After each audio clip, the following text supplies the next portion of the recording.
Imagine finding your missing daughter's backpack hidden beneath the floorboards of your old house, exactly 1 year after she vanished.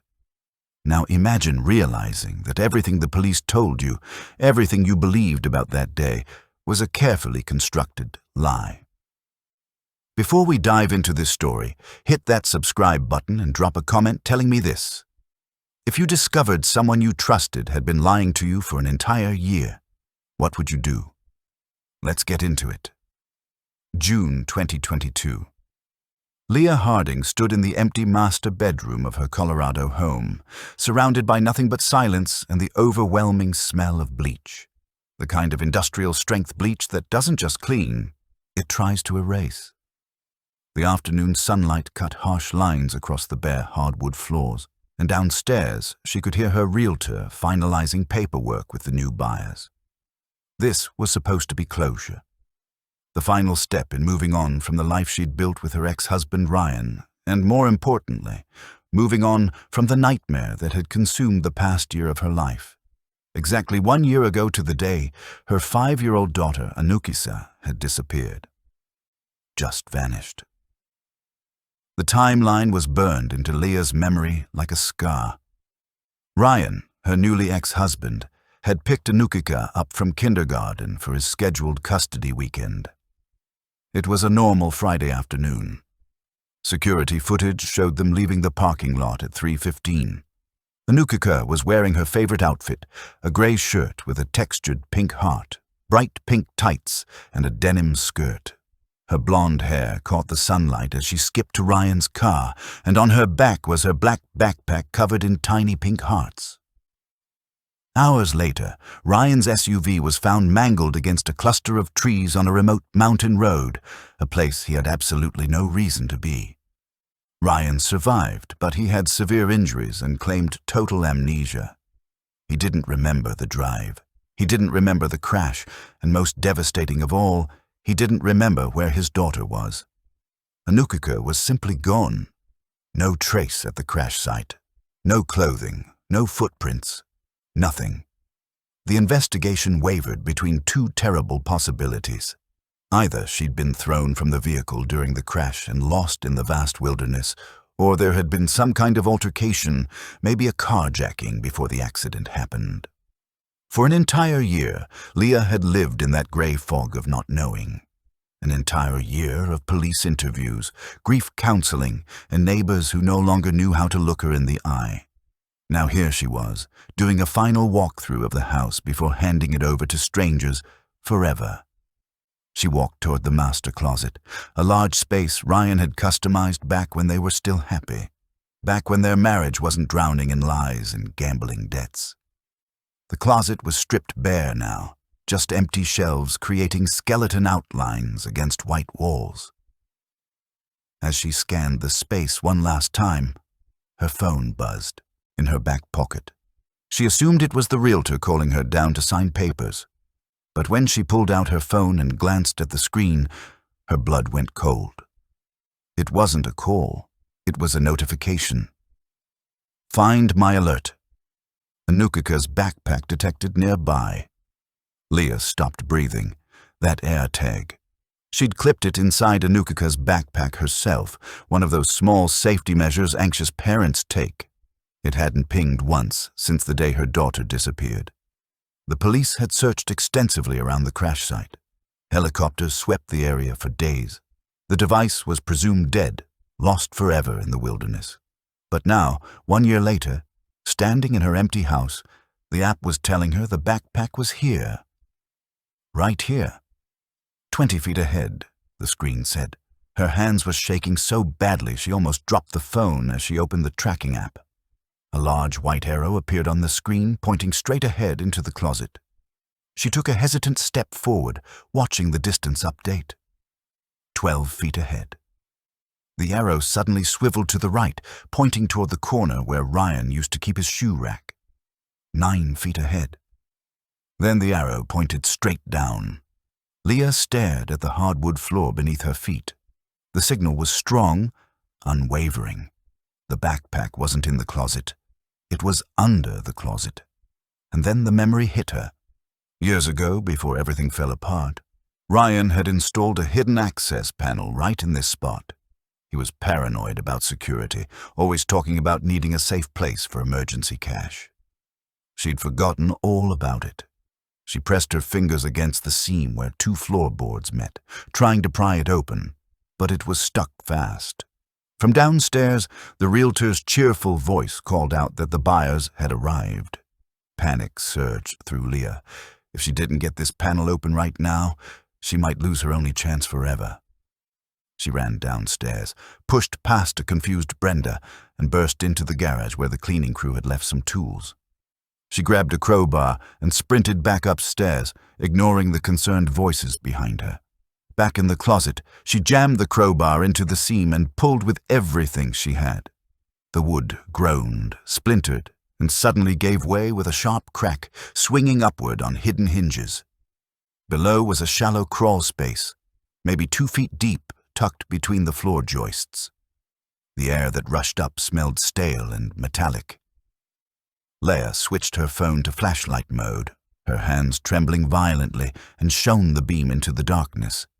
And there it was. Tucked against a support beam, half covered by insulation, was a small black backpack with tiny pink hearts. Leah's entire body went numb. She reached down, pulled it out, and clutched it to her chest. Inside was Anukika's empty lunchbox and a crumpled drawing of a butterfly. If the backpack was here, hidden under the floor of this house, it meant Ryan had stopped here after picking Anukika up from school. He had lied. The entire investigation, the entire year of searching, had been based on a false timeline, and if he'd lied about this, what else had he lied about? Now, you might be thinking, okay, maybe he just forgot he stopped by the house. But here's where it gets even more disturbing. Leah shone her flashlight back into the crawl space and saw something else. Deeper in the corner, the insulation looked disturbed, like someone had been searching for something. She reached in as far as she could and pulled out a metal lockbox, the kind Ryan used to hide things from her. She tried the latch. It was unlocked, and inside, nothing, completely empty. Leah knew exactly what was supposed to be in that box. Ryan kept emergency cash hidden there, several $1,000s he'd hoarded away, money he'd even hidden during their divorce proceedings. He hadn't just stopped by the house. He'd come here specifically to take that cash. And in his rush, he'd left behind Anukika's backpack. But why? Why take the money? And more importantly, what happened after? The realtor appeared in the doorway, her face a mixture of confusion and concern, with the buyers hovering nervously behind her. Leah stood up, still clutching the backpack and the empty lockbox, and said in a voice she barely recognized as her own, "The sale is off. Get out of my house. I need to call the police." Detective Merrick arrived within an hour, and the hollow house immediately transformed into an active crime scene. Merrick was the same detective who'd handled the original investigation, a pragmatic man in his late 50s with tired eyes that had seen too much. Leah showed him everything. The AirTag notification, the hidden compartment, the backpack, the empty lockbox.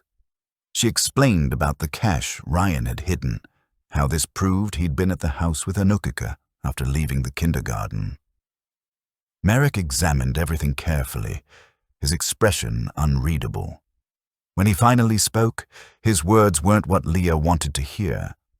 "I understand why this feels like a breakthrough, Leah," he said in that measured tone cops use when they're trying to manage expectations. "And it is significant. It confirms a stop we didn't know about.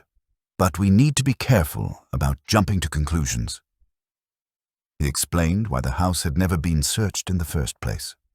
Ryan had officially moved out 2 weeks before the incident. The divorce was finalized. All the evidence pointed toward that mountain road where the crash occurred. There was no probable cause to search the house. It was a logical oversight, but one that now felt catastrophic. "The backpack confirms he stopped here," Merrick admitted, "and the empty lockbox suggests he took the cash. That explains the detour, but it doesn't necessarily change what happened afterward. It doesn't tell us where Anukika is." Leah stared at him in disbelief. But the amnesia. If he planned to come here for money, then the crash, it had to be staged. He's lying. Merrick shook his head gently. The crash could still have been an accident. He could have been distracted or agitated. Or the carjacking theory still holds. Maybe whoever took Anukika forced him to get the cash first. We don't know. He cautioned her that Ryan's amnesia defense was medically documented, backed by neurologists willing to testify. Proving he was faking it would be incredibly difficult. Leah felt the hope that had ignited in her chest start to flicker and fade. The police were bound by rules, by evidence, by the slow machinery of justice. But Leah wasn't. If they couldn't break through Ryan's lies, she would have to do it herself. The next day, Leah drove to the long-term care facility where Ryan had been living since the crash. Mountain View Rehabilitation was a sterile, quiet place that smelled of antiseptic and institutional food. Ryan was there because of lingering physical injuries and his supposed cognitive issues. It was a convenient shield against hard questions. Leah found him in the common area, sitting in a wheelchair, staring out at the sunlight. He looked smaller than she remembered, pale and drawn, but she knew how deceptive appearances could be. She walked up and stood directly in front of him, blocking his view. Ryan turned, his eyes widening in surprise. "Leah, what are you doing here?" His voice was perfectly calibrated to sound confused and uncertain. Leah didn't waste time with pleasantries. "I was at the house," she said coldly. "Finalizing the sale. I found the backpack, Ryan." Ryan blinked, his expression shifting to confusion. "The backpack? I don't understand." "Anukika's backpack. The black one with pink hearts. The one she was wearing when you picked her up. I found it at the house, in the closet, under the floorboards in the crawl space." Ryan's hands trembled in his lap. He shook his head. I don't remember going back to the house, Leah. You know I don't remember anything from that day. The doctors said the trauma—" "I also found the lockbox," Leah interrupted. "The one where you kept your emergency cash. The one you thought I didn't know about. It was empty." And that's when she saw it. When she mentioned the missing cash, something flickered in his eyes. It was tiny, just a momentary tightening around his eyelids, a split second of stillness in his trembling hands. It wasn't confusion, it wasn't grief, it was panic. Pure, visceral panic. The panic of a man who'd just been caught. It lasted maybe a second before he masked it, his face crumpling into anguish, but it was enough. A nurse approached quickly, drawn by the tension. "Is everything all right here?" Ryan immediately turned to her, his distress magnifying. "She's upsetting me. She's confusing me. I can't remember. Please make her leave." He buried his face in his hands, his shoulders shaking. Leah didn't move. She held his gaze, letting him see the certainty in her eyes. She knew. She knew he was lying. And if he was lying about the amnesia, he knew where Anukisha was. Over the next few days, Leah became obsessed with reconstructing the timeline. She went back to Anukika's kindergarten and spoke with her teacher, Miss Gable, who confirmed that Anukika was definitely wearing the backpack when she left with Ryan. She even retrieved the security footage, and Leah watched it over and over. There was Ryan at 3:15, walking quickly, his hand tight on Anukika's shoulder, and there was the backpack, clearly visible. Leah pulled up Google Maps and charted the routes. The kindergarten to the crash site was a 45-minute drive, but the crash wasn't reported until 6:05 that evening, almost 3 hours. If Ryan drove to the house, which was 20 minutes from the kindergarten in the opposite direction, spent maybe 30 minutes inside retrieving the cash, then drove to the crash site that still left about 90 minutes unaccounted for. 90 minutes! Where were they during that time? What was Ryan doing? The timeline didn't suggest a random accident. It screamed premeditation. This was planned. Now, here's where things take an even darker turn. Remember, Leah and Ryan's divorce was messy, and the reason for it was Ryan's gambling addiction. It had started small, just recreational poker games, but it escalated fast. By the time Leah filed for divorce, Ryan was drowning in debt, and I'm not talking about credit card debt or bank loans. This was something far more dangerous. Leah called her divorce attorney, Sarah Jenkins, and asked her to review Ryan's financial disclosures again. When they met, Jenkins spread out a mountain of documents on her conference table: bank statements, wire transfers, forensic accounting reports. "When you told me about the backpack," Jenkins said, "I started digging deeper. During the divorce, we focused on asset division. We knew Ryan's debt was bad, but I didn't realize how bad."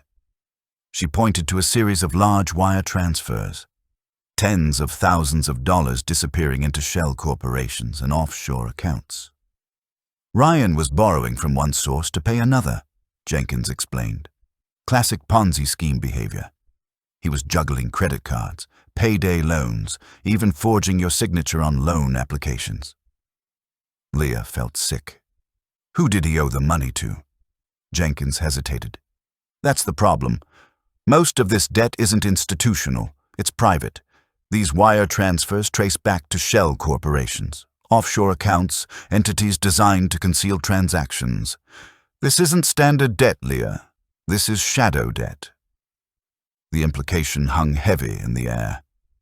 Ryan hadn't just ruined his finances. He'd gotten involved with people who operated outside the law. And then Jenkins dropped the real bombshell. "There's something I didn't fully disclose during the divorce. I didn't want to alarm you, and I thought once the divorce was finalized, you and Anukika would be safe."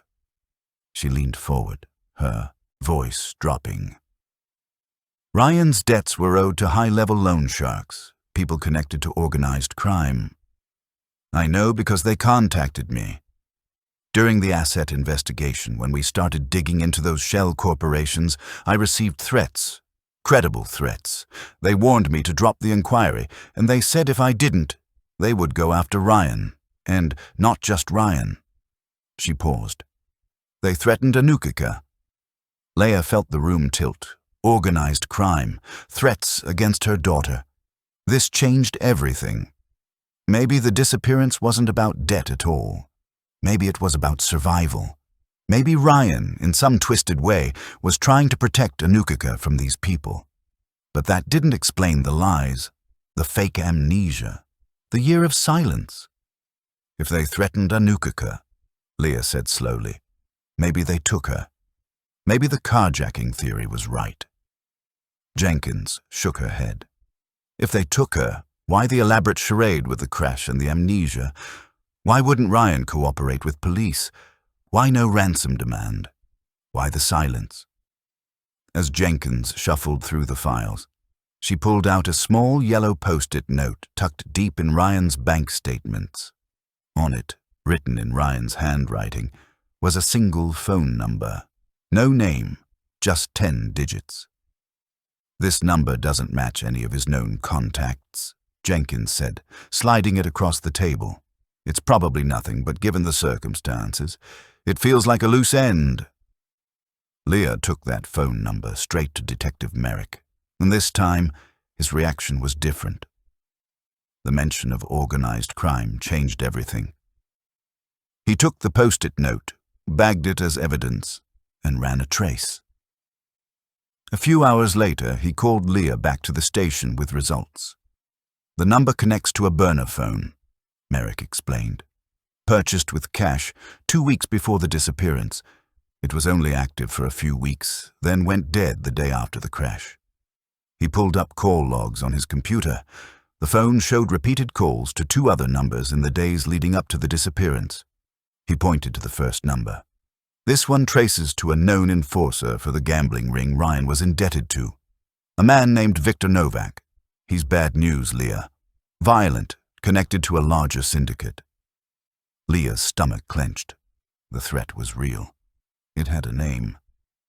"And the second number?" Merrick pointed to another burner phone on the screen. This one's also untraceable, registered under a fake name, Arthur Dent, purchased at the same convenience store. He pulled up a map showing location data.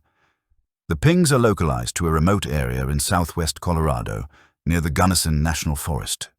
It went dead the same day as the first burner, right after the crash. So Ryan was talking to the criminals, threatening his daughter, and simultaneously communicating with someone in a remote mountain location. Maybe this Arthur Dent person was helping him, Leia said, helping him hide Anukika. Merrick nodded slowly. It's possible, but we don't know who Arthur Dent is or what their relationship was. This changes the scope of the investigation, but we still don't have concrete answers. Leia couldn't shake a growing theory. What if the crash wasn't an accident or an abduction by criminals? What if Ryan staged the disappearance to protect Anukika from the debt collectors? If they believed she was dead or vanished, the threat would be neutralized. They couldn't use her as leverage. The fake amnesia would shield him from police and provide a plausible explanation to the criminals. If this was true, it meant Anukika was alive. But if Ryan hid her, he couldn't have done it alone. He needed someone he could trust completely, someone who could disappear off the grid. And that's when Leah remembered the ghost in Ryan's family, Jesse Calloway, Ryan's older brother. Leah had only met Jesse once, briefly at their wedding. He was the complete opposite of Ryan, quiet, intense, with eyes that seemed to look right through people. He was a survivalist, fiercely anti-government, living off the grid deep in the Colorado mountains. He had no digital footprint, no permanent address. He'd cut ties with the family years ago. He was the one person Ryan might trust who could completely disappear, the one person capable of hiding a child from the world. And here's the connection that made everything click. That untraceable burner phone registered under Arthur Dent, the one pinging in the remote mountains near Gunnison National Forest. That was the general area where Jesse was rumored to live. Leia spent hours searching for Jesse Calloway online. It was like chasing a ghost. No social media, no email, no phone number. She found old addresses, disconnected numbers, fragments of a life left behind, but nothing recent. Then she focused on the location data Merrick had provided, cross-referencing it with old public records. And she found it, a P.O. box in a small town called Silver Creek, registered years ago under Jesse Calloway's name. She searched for that P.O. box number, and there it was. The registration had been updated a year ago, just before the disappearance, and the name on the updated registration was Arthur Dent. Jesse Calloway was Arthur Dent. He was the one communicating with Ryan, and if her theory was right, he had Anukika.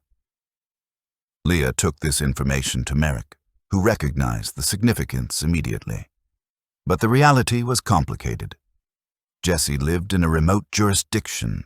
They had no concrete proof Anukika was with him, just circumstantial evidence. We can't raid his property based on a P.O. box and a theory, Merrick explained. We need probable cause. We need evidence of imminent danger.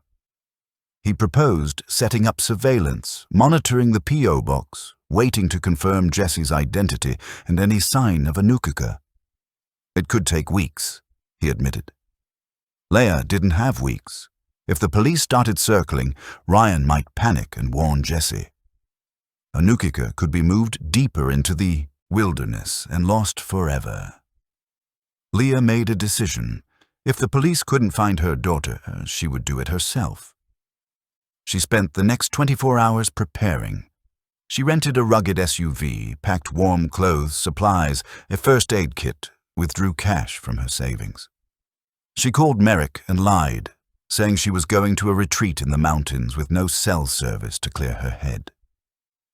Then she drove to Silver Creek. Silver Creek was barely a town, just an outpost clinging to the mountainside. A general store, a gas station, a diner, and a small motel. Outsiders were noticed immediately. Leah checked into the Silver Creek Inn and started her reconnaissance at the general store, which also served as the post office. She approached the counter casually, bought coffee, spread out a map. "I'm looking for a friend," she said to the weathered man behind the counter. "He moved up here a while back. Goes by Arthur Dent. I lost his address." The postmaster's eyes narrowed slightly. "He has a P.O. box here," Leah continued. "I was hoping you could tell me if he's been by recently." The man shook his head. "Can't give out that information. Privacy regulations." Leah tried to press him with a fabricated story, but he remained impassive, loyal to the local recluse. She realized she wouldn't get information easily. So she decided to watch the post office herself and wait for Arthur Dent to appear.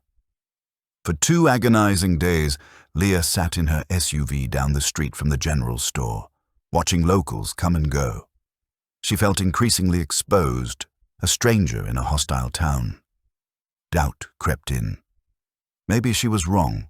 Maybe this was a dead end. But on the 3rd morning, a beat-up old truck pulled up in front of the store. A tall, rugged man got out, scanned the street, his eyes lingering on her SUV for a moment, then entered the store. It was him. Even after all these years, Leah recognized Jesse Calloway. She watched through the store window as he approached the counter, walked to the wall of P.O. boxes, and unlocked the one registered to Arthur Dent. Then he moved to the grocery section, and Leah's heart nearly stopped. He picked up a box of children's cereal, the kind with colorful loops that Anukika loved. Then a gallon of milk.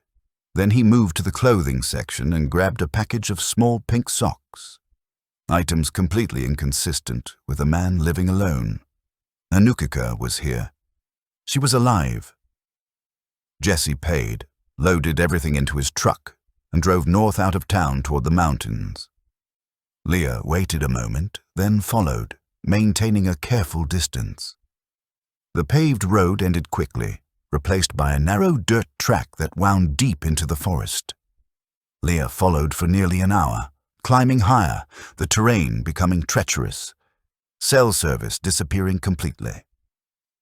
Finally, Jesse's truck turned onto a narrow driveway marked only by a small hand-painted sign that read, "Private property. No trespassing."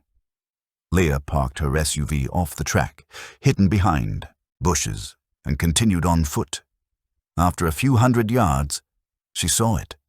A secluded cabin in a small clearing, surrounded by towering pines. Dark wood, rustic, built for isolation. Smoke curled from the chimney. Jesse's truck was parked in front.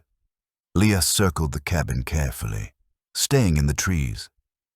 At the back, she found a small kitchen window and peered through a gap in the curtains. The kitchen was dimly lit by an oil lamp. Jesse was unpacking groceries. And there, taped to the refrigerator door, held by a small magnet, was a crayon drawing. A colorful, childish drawing of a cabin surrounded by trees, with a bright yellow sun in the corner and a blue bird on the roof. The style was unmistakable. It was Anukika's drawing. Tears streamed down Leah's face.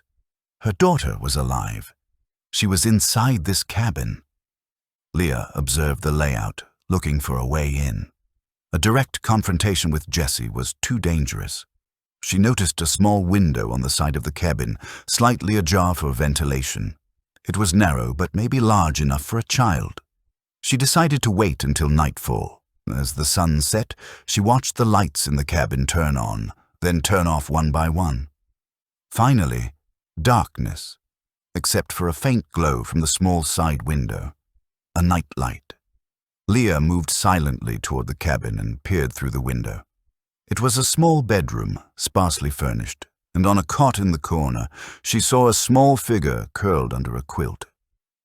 Anukika.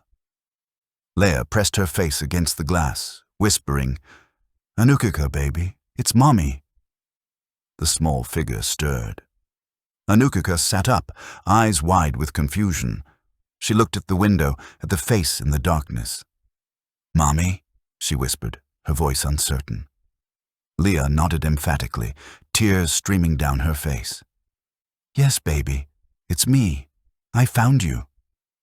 But Anukiga hesitated, her body tense. Uncle Jesse said you were sick, she said quietly.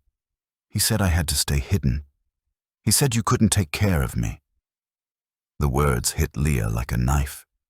Ryan hadn't just hidden Anukiga. He'd poisoned her mind against her own mother, told Jesse that Leah was unstable, that she'd abandoned her daughter. I'm not sick, baby, Leah whispered urgently. Uncle Jesse was wrong. Ryan lied to him. I'm here to take you home. We have to go now. She pushed the window open wider. Climb out, baby. Quickly, I'll catch you. Anukiga hesitated, searching Leah's face, then nodded. She scrambled off the bed, dragged a wooden chair to the window and climbed up. Leah reached in, helping her through the narrow opening. As soon as Anukiga's feet touched the ground outside, a powerful motion-activated floodlight snapped on, illuminating the side of the cabin in blinding white light. At the same time, a dog started barking furiously inside. They were exposed. Leah grabbed Anukiga's hand. Run, baby, run! They stumbled into the underbrush as the cabin door burst open. Stop! A voice roared. A shot rang out, the bullet whistling above their heads. A warning. Shot. Leah stopped, realizing they couldn't outrun him. She turned, placing herself between the figure and Anukiga, shielding her daughter. Jesse advanced, leveling a hunting rifle, his face contorted in fury. The dog barked beside him. Get away from her! He roared. Jesse, stop! It's me, Leah, Ryan's wife, Leah shouted, hands raised. Jesse stopped, rifle steady, pointed at her chest. I know who you are, he spat. Ryan told me everything. You're unwell. You lost custody. You're trying to steal her. He genuinely believed Leah was the threat. He thought he was protecting Anukiga. He lied to you, Jesse, Leah pleaded desperately. Ryan lied. I never lost custody. I'm not unwell. I'm her mother. Stay back, Jesse warned, finger tightening on the trigger. Leah held her ground. She had to make him understand. Ryan is in massive debt, she shouted. He owes money to organized criminals. Victor Novak. They threatened Anukiga's life. They were going to take her. Jesse hesitated, confusion flickering in his eyes. This didn't match Ryan's story. He staged the crash, Jesse, Leah continued, words tumbling out. He faked the amnesia. He hid Anukiga from them, not me. He was trying to protect her from the criminals, but he lied about everything else. He used you. He manipulated you. He knew you would protect her, but he lied about why. She poured out every detail, the burner phone, the P.O. box, the empty lockbox, the threats her attorney received, the danger that had forced Ryan's hand. Jesse's eyes darted between Leah and Anukiga, who was now crying, clinging to Leah's leg. The specificity of Leah's claims resonated with a truth he couldn't deny. They filled gaps in Ryan's story, inconsistencies he'd ignored. He looked at Anukiga, at the undeniable bond between mother and daughter.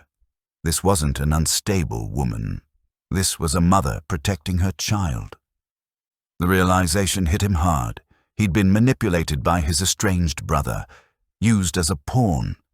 The rage in his eyes dissipated, replaced by profound sadness and defeat. He slowly lowered the rifle. Go, he said quietly. Take her and go, before they find you. He turned and walked back toward the cabin, disappearing into the darkness. Leah didn't hesitate. She grabbed Anukiga's hand and ran into the woods, back to the SUV. She didn't stop until they reached the vehicle, got Anukiga inside, locked the doors, and drove. She drove recklessly down the treacherous mountain track, constantly checking mirrors, expecting pursuit. She didn't stop until she reached the nearest town with cell service. She pulled into the local sheriff's office and stumbled through the doors with Anukiga clinging to her side. She gave a frantic statement, the story spilling out. The sheriff recognized the name Anukiga Harding, the case that had haunted the state for a year. They were taken to a hospital where Anukika was examined. Physically, she was healthy, unharmed.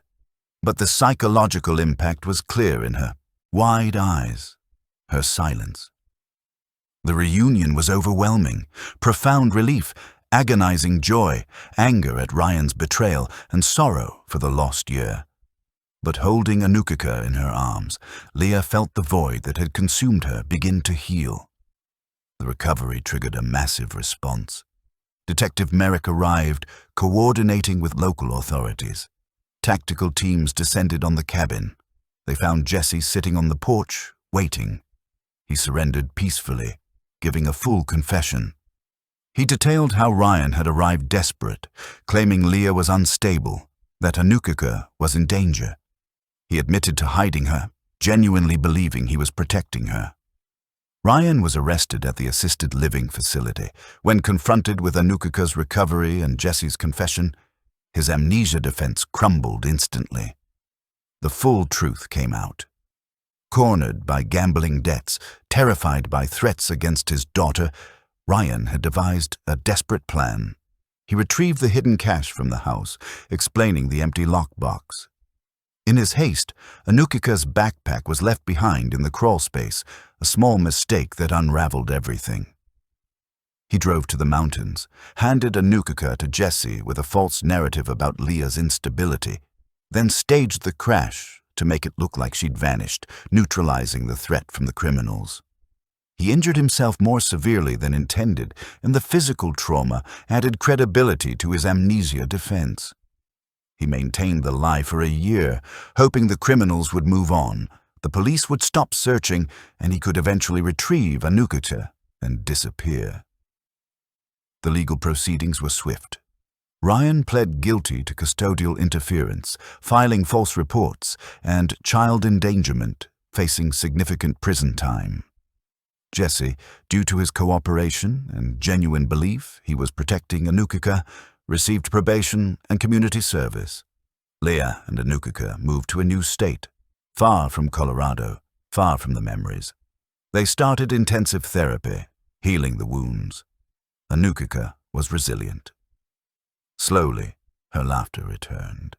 The shadows in her eyes receded. Leah dedicated herself entirely to rebuilding their life.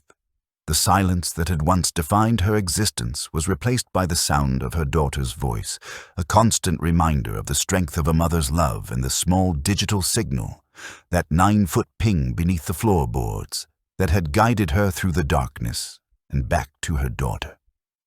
So here's my question for you. If someone you loved disappeared and you discovered a crucial piece of evidence the police had missed, would you take matters into your own hands like Leah did, or would you trust the system to work it out? Drop your answer in the comments. I really want to know what you think. And if this story kept you on the edge of your seat, do me a favor, smash that like button, subscribe to the channel if you haven't already, and share this video with someone who loves a good mystery. Thanks for watching, and I'll see you in the next one.